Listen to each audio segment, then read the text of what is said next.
Au nom du Père, du Fils et du Saint-Esprit, ainsi soit-il.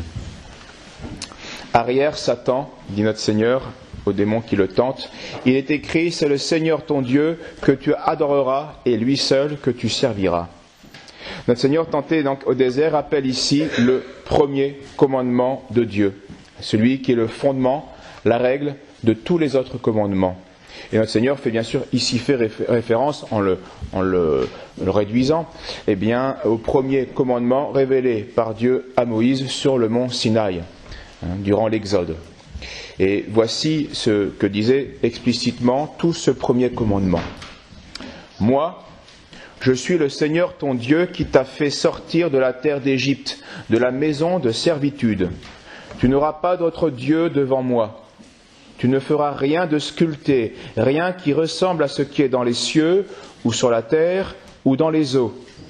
Moi, je suis le Seigneur ton Dieu, Dieu fort et jaloux, qui poursuit l'iniquité des pères sur leurs enfants, jusqu'à la 3e et 4e génération de ceux qui me haïssent, et qui fait miséricorde jusqu'à la 1000e génération pour ceux qui m'aiment. Tel est donc le premier commandement qui va éclairer tout le reste, et donc qui va d'abord éclairer notre intelligence et aussi fonder notre foi en Dieu.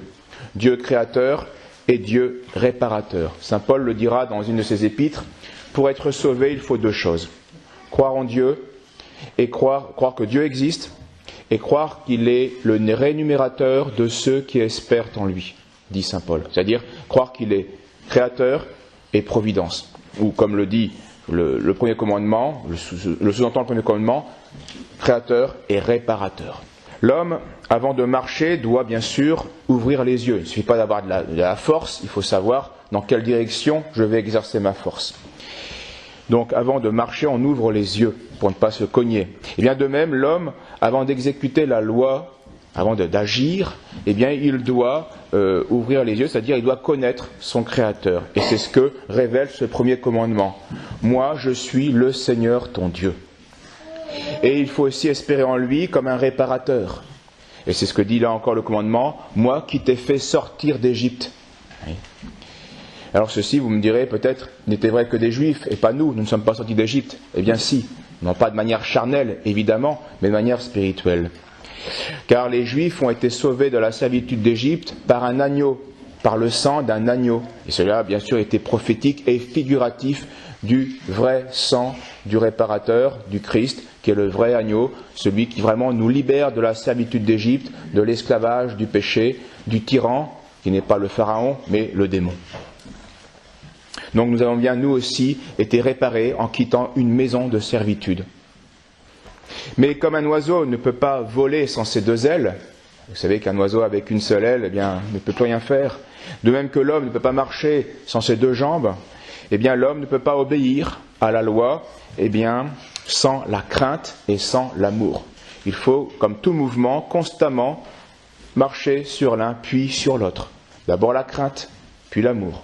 Puis de nouveau la crainte et encore l'amour. Et c'est ainsi qu'on marche vers Dieu. Que la crainte, ça ne suffira pas. Que l'amour, ça ne suffira pas. L'un nous ferait tomber dans la présomption, l'autre dans le désespoir. Il faut les deux. Et bien justement, la crainte et l'amour sont révélés dans ce premier commandement. La crainte pour éviter le mal, il faut craindre Dieu, oui. Et l'amour, pour être attiré par lui et pour le désirer et pour faire le bien. Le premier commandement manifeste donc cela. D'abord, la sévérité de la justice divine qu'il faut craindre. Et ensuite, l'infinie bonté de Dieu qu'il faut louer et remercier. La crainte est révélée par ce « je suis Dieu fort et jaloux ». C'est-à-dire, je ne partagerai pas ma gloire parce que la gloire de Dieu ne se partage pas. Et que ma gloire exige de vous soumission. Et je serai obligé de sévir s'il y avait insoumission et rébellion. Et donc Dieu dit, je suis Dieu fort et jaloux, qui poursuit l'iniquité jusqu'à la 4e génération de ceux qui me haïssent. Mais il révèle aussi son amour, et qui dépasse évidemment encore plus sa justice, on pourrait dire. Je fais miséricorde jusqu'à la 1000e génération de ceux qui m'aiment. Et on voit bien ce que Dieu voudrait toujours pouvoir faire, être miséricordieux. Mais sa justice agira s'il le faut sur ceux qui le haïssent. 4e génération pour la justice, 1000 générations pour la miséricorde. Le premier commandement nous enseigne donc le culte de latrie, l'adoration qui est due à Dieu seul et à rien d'autre que Dieu. Dieu réprouve donc ici toute espèce d'idolâtrie, qu'elle soit envers une créature intellectuelle, comme l'ange ou l'homme. On n'adore pas un homme, on n'adore pas un ange, et Dieu interdit cela en disant « Tu n'auras pas d'autre Dieu que moi devant moi ». Mais l'idolâtrie peut être aussi sur le fruit d'une fiction de l'esprit humain. Et Dieu donc interdit cela en disant « Tu ne feras rien de sculpté. Laisse ton imagination pour penser à moi, ce n'est pas cela. » Ou alors l'idolâtrie peut être envers une créature corporelle. Les hindous adorent des vaches. Les païens adoraient tel ou tel animal. Et donc Dieu interdit en disant rien de ce qui ressemble à ce qui est dans les cieux, sur la terre et dans les eaux. Donc ne pas obéir à cela, eh bien, c'est servir la créature, de préférence au Créateur, et c'est bien sûr une abomination. Ce premier commandement, par conséquence, va nous interdire aussi tout pacte, tout commerce avec les démons. Pourquoi les hommes cherchent le contact du démon ? Eh bien, par vice et parce qu'ils veulent ou bien une puissance qu'ils n'ont pas, ou bien connaître des choses qu'ils n'ont pas à connaître. Et voilà pourquoi les hommes sont attirés par les démons, ou sont trompés par les démons. Et Dieu donc bien sûr l'interdit de nouveau par cette même phrase où il disait « Tu n'auras pas d'autre Dieu devant moi ». C'est-à-dire tu ne serviras pas les autres comme tu dois me servir. Je suis le seul à qui tu dois attendre puissance et connaissance. Et donc Dieu nous interdit aussi la superstition. Erreur qui vient d'une fiction de l'esprit humain. Tu ne feras rien de sculpté. Mais la sculpture, attention, n'est pas nécessairement une sculpture matérielle. L'homme, par sa pensée, par sa réflexion, peut sculpter, imaginer des choses.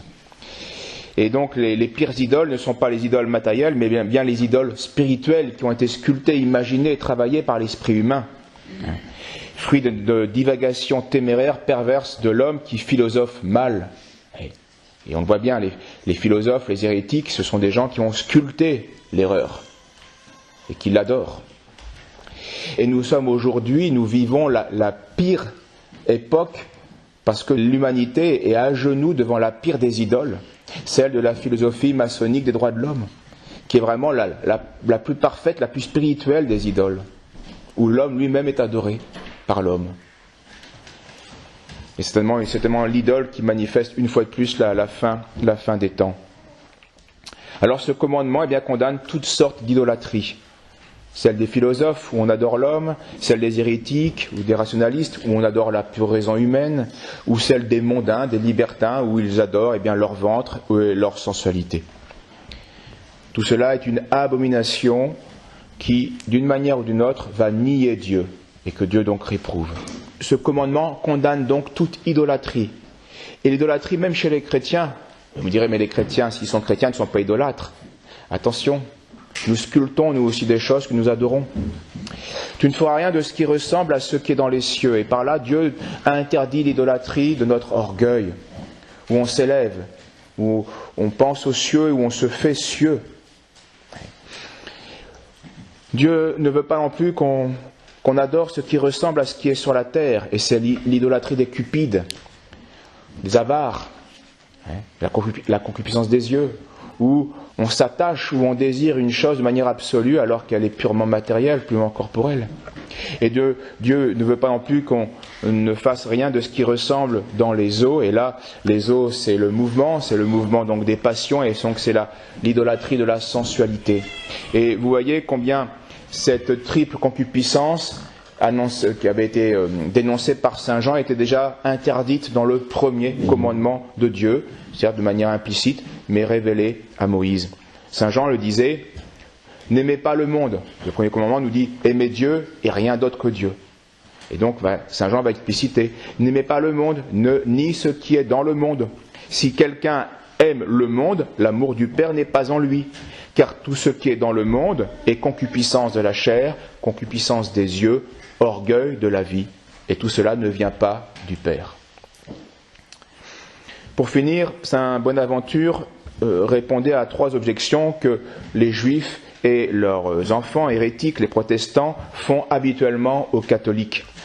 Ils nous accusent de ne pas observer ce premier commandement de Dieu tel que révélé à Moïse.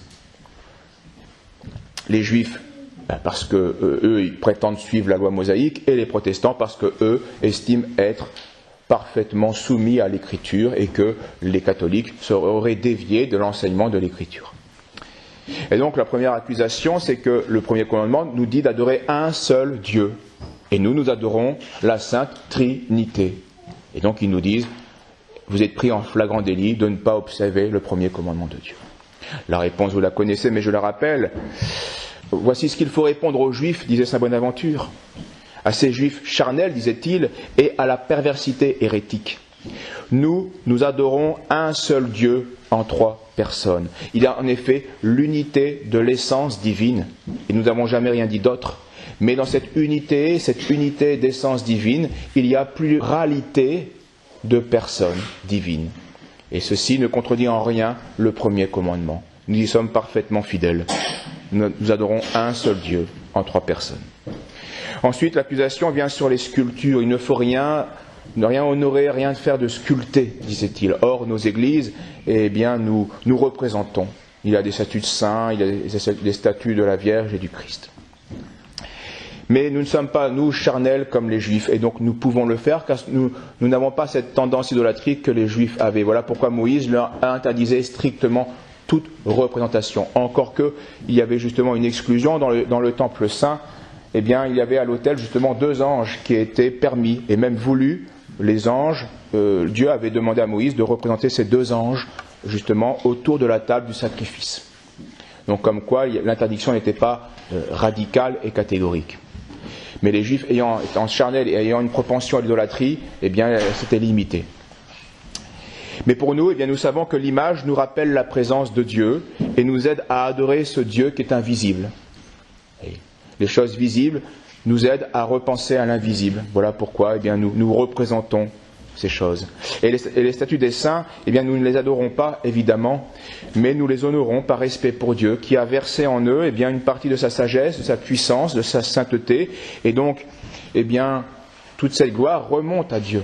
C'est bien le premier commandement de Dieu qui est honoré quand nous honorons les saints, parce que par eux, eh bien, nous faisons remonter la gloire à Dieu, dont il est tant jaloux. C'est bien à lui que nous remontons tout cela.